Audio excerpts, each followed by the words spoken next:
Hello students, I hope आप सब खैरियत से होंगे। माई सेल्फ इजाज़ अहमद और आप देख रहे हैं फिजिक्स विद इजाज़ अहमद। आज का जो हमारा आर्टिकल है वो है फोर्स, जो कि 9th क्लास के 3rd चैप्टर का फर्स्ट आर्टिकल है और हम इसको फिर 9th क्लास के लेवल के मुताबिक ही लेकर चलेंगे। अगर इस आर्टिकल से मुतलिक अभी कन्फ्यूजन थी या अभी कंसेप्ट क्लियर नहीं थे तो टेंशन की बात नहीं है, आप ये वीडियो पूरी वॉच करें, उसके बाद आपके आई होप सारे कंसेप्ट क्लियर हो जाएंगे। तो फोर्स को हम जनरली लेकर चलेंगे कि फोर्स दरअसल है क्या। तो इसकी डेफिनेशन से हम शुरू करते हैं।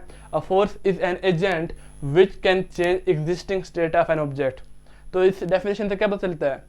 इस डेफिनेशन से ये पता चलता है कि फोर्स हमारे पास एक एजेंट के तौर पर होती है, एक एजेंट के तौर पर होती है जो क्या करती है, किसी भी बॉडी या ऑब्जेक्ट की एग्जिस्टिंग स्टेट को चेंज कर देती है, यानी कि किसी भी बॉडी या ऑब्जेक्ट की मौजूदा हालत को बदल देती है। अगर ऑब्जेक्ट मूव कर रहा है तो उसको स्टॉप कर देती है फोर्स, और अगर वो कोई ऑब्जेक्ट रेस्ट की हालत पर मौजूद है तो उसको मोशन की हालत में फोर्स लेकर आ सकती है। तो ये सारी चीज़ें हम एग्जाम्पल की मदद से समझेंगे और उसके बाद हम ये अहम पॉइंट्स समझेंगे कि फोर्स और क्या क्या कर सकती है।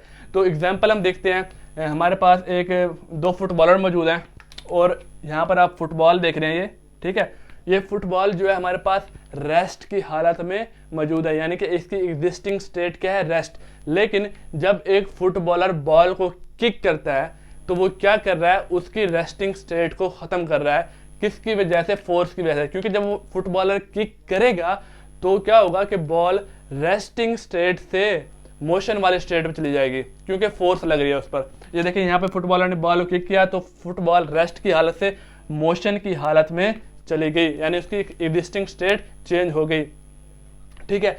इसके बाद आप देखेंगे सामने एक कीपर ठहरा था, फुटबॉल कीपर ठहरा था, जिसने क्या किया, उस मोशन करते हुए फुटबॉल को, जो मूवमेंट करती हुई आ रही थी उसकी तरफ, उसने क्या किया, अपने दोनों हाथों की मदद से उस फुटबॉल पर फोर्स लगाई। तो उसके बदले में क्या हुआ कि ऑब्जेक्ट की मोशन करती हुई स्टेट किस में आ गई?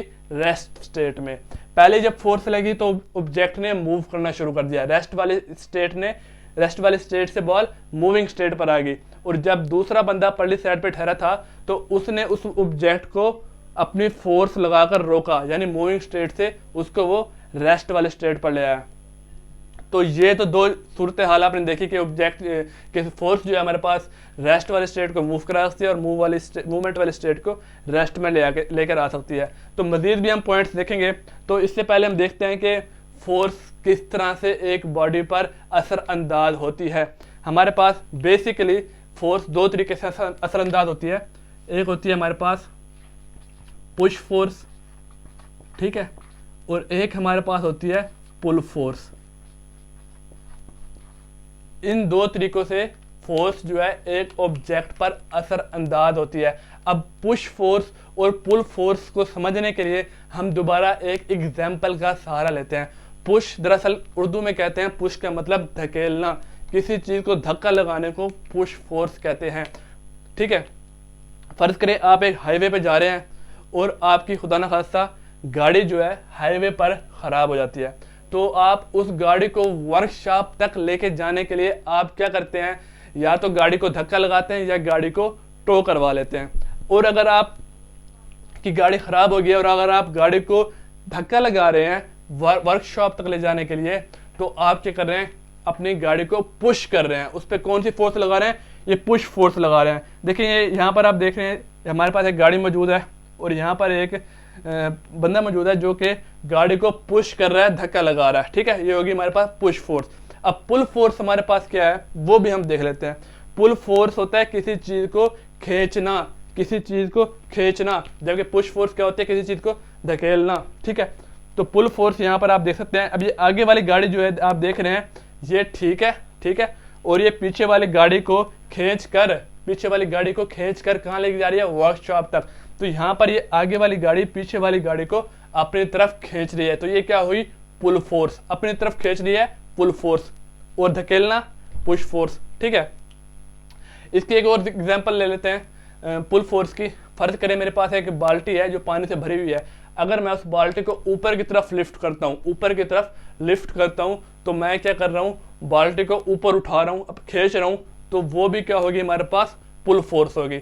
फर्ज करें दरवाज़ा है, दरवाजे को अगर मैं ऐसे बंद करता हूँ या ऐसे करे खोलता हूँ दूसरी तरफ, तो वो हमारे पास पुश फोर्स होगी। ठीक है, अब ये तो हमने देखा। अब हम ये देखते हैं कि फोर्स हमारे पास क्या क्या कर सकती है। ये बड़ी अहम बात है। ये तो हमने सिर्फ ये पढ़ा ना थोड़ा सा। अब हम देखते हैं फोर्स। पहला तो पॉइंट हमारे पास ये था जो अभी हमने अभी पढ़ा है, इट में सेट और रेस्ट बॉडी इन मोशन। पहला पॉइंट हमारे पास ये है। ठीक है, दूसरा पॉइंट हमारे पास क्या था, इट में bring a moving body in rest. Move करती हुई बॉडी को ये रेस्ट पर ले आती है। ठीक है, ये तो हमने भी पढ़े हैं। अब तीसरा पॉइंट जो हम पढ़ने जा रहे हैं वो बड़ा इंपॉर्टेंट पॉइंट है, वो देखें आप, इट में change the magnitude of object of moving object. ठीक है, मैग्नीट्यूड भी हमारे पास चेंज कर देती है। वो कैसे, ये बड़ी इंपॉर्टेंट लाइन है। इट में change the magnitude of moving object के मूविंग ऑब्जेक्ट का मैग्नीट्यूड फोर्स कैसे चेंज करती है।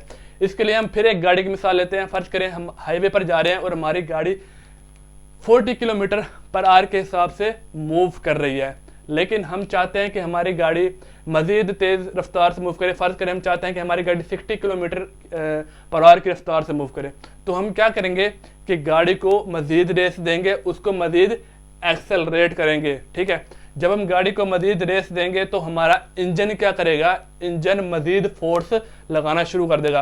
पहले से इंजन फोर्स तो लगा रहा था कि गाड़ी, क्योंकि गाड़ी 40 किलोमीटर पर आवर के हिसाब से मूव कर रही थी फोर्स की वजह से, लेकिन जब हमारे इंजन ने, गाड़ी के इंजन ने मजीद फोर्स लगाना शुरू की तो हमारी गाड़ी फिर 60 किलोमीटर पर आवर के हिसाब से मूव करना शुरू हो गई। ठीक है, तो ये किस वजह से हुआ, ये मैग्नीट्यूड क्यों चेंज हो रहा है, ये मैग्नीट्यूड भी फोर्स की वजह से चेंज हो रहा है, क्योंकि फोर्स जो है मैग्नीट्यूड भी चेंज कर सकती है। वो 40 किलोमीटर पर आवर की एग्जिस्टिंग हालत से, 40 किलोमीटर पर आवर की हालत से 60 किलोमीटर पर आवर की हालत में गाड़ी आ चुकी है हमारे पास। इसी तरह अगर हमारी गाड़ी 60 किलोमीटर पर आवर के हिसाब से मूव कर रही है तो हम क्या करते हैं, अगर हम चाहते हैं कि गाड़ी की स्पीड थोड़ी कम करना चाहें तो हम क्या करेंगे, ब्रेक्स अप्लाई करेंगे। जब ब्रेक्स हम अप्लाई करेंगे तो हमारी गाड़ी की ब्रेक डिस्क जो हैं वो टायर के साथ अटैच हो जाएंगी। टायर के साथ जब अटैच होंगी तो वो दरअसल टायर पर फोर्स लगा रही है कि टायर की मूविंग स्पीड जो है वो कम हो जाए।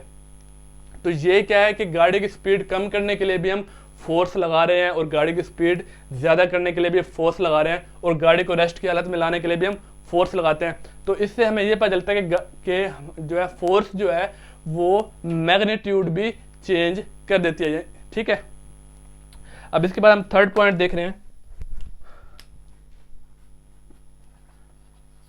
इट में चेंज द डायरेक्शन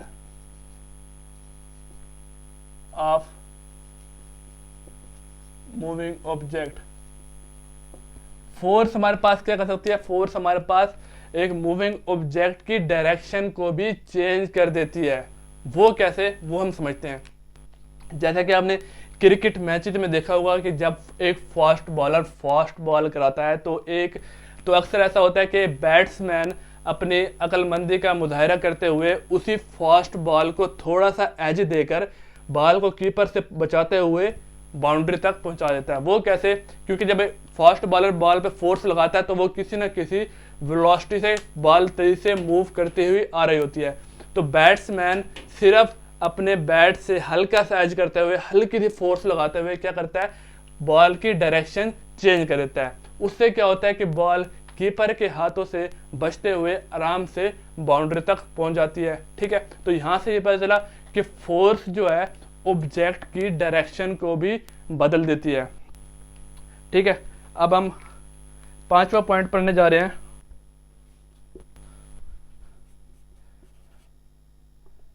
इट में चेंज इट में change the shape of objects.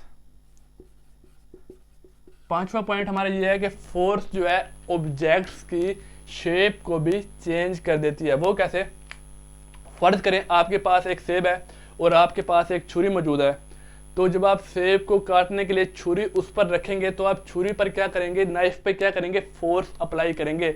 जब आप उस पर फोर्स अप्लाई करेंगे तो आप देखेंगे कि आपका सेब जो है वो एक ख़ास शेप में कट जाता है। वो क्यों होता है? क्योंकि आप नाइफ पर फोर्स अप्लाई कर रहे हैं, तो फोर्स इसमें भी मौजूद है। तो हमें यहाँ से यह अंदाज़ा होता है कि फोर्स जो है वो किसी भी ऑब्जेक्ट की शेप को चेंज करने में भी इस्तेमाल होती है। तो ये सारी चीज़ें आपने फोर्स की देखी और हमने फोर्स की जनरल डेफिनेशन देखी, पुश फोर्स देखी, पुल फोर्स देखी और फोर्स क्या क्या कर सकती है वो हमने देखा, एग्जाम्पल देखी। मज़ीद अगर आप ये चाहते हैं कि फोर्स वाले टॉपिक पे मैं एक फुल वीडियो बनाऊं, फुल डिटेल वीडियो बनाऊं, हर एंगल से फोर्स के टॉपिक को कवर किया जाए, तो उसके लिए आप जो है कमेंट करें। अगर मेरे पास कमेंट आए तो मैं इंशाल्लाह इस पर एक और वीडियो बना दूंगा फोर्स पर। फ़िलहाल ये तो 9th क्लास के लेवल तक मैंने ये फोर्स वाला टॉपिक कवर किया है। तो अगर आपको इसमें से कोई चीज़ समझ ना आई हो तो आप उसके लिए भी कमेंट कर सकते हैं, मैं आपके कंसेप्ट क्लियर कर दूंगा। मज़ीद कोई मसला हुआ तो मज़ीद ये कि अगर आपको ये वीडियो पसंद आई है तो इसको लाइक करें, चैनल को ज़रूर सब्सक्राइब करें, शेयर करें। Thank you very much for watching my video. अल्लाह हाफिज़।